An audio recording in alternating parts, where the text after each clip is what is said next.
For the first episode of our podcast series, What's the Big Idea?, I spoke with Faculty of Science alum, Dr. James Peebles.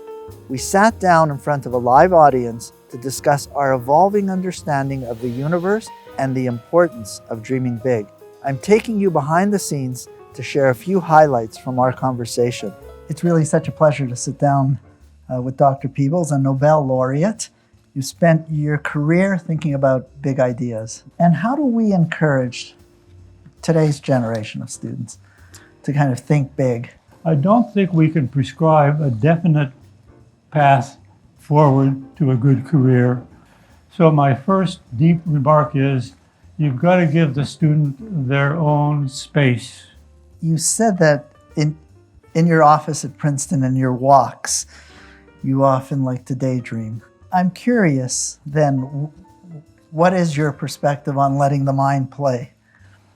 Well, if you don't let the mind play, what new thing will you ever do? I might remark that there is a hazard of walking while dreaming. There was a time a few years ago when in the space of a year, I tripped and had 3 face plants. I know I've read that you're uncomfortable with the word bang in the Big Bang. Yeah. Do you want to tell us a little bit about that? So, what does a bang mean to you? To me, it means an event at a point in space at a time.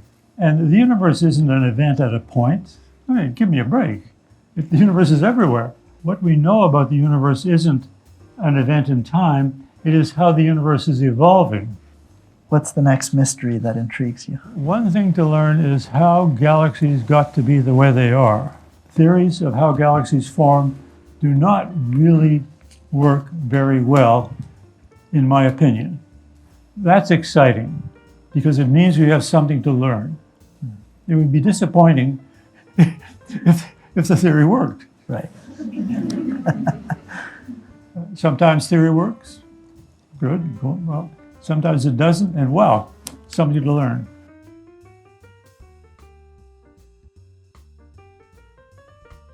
With all your studies and all your reflections and all your measurements, is there a galaxy or a planet or something out there that has a form of life on it like ours?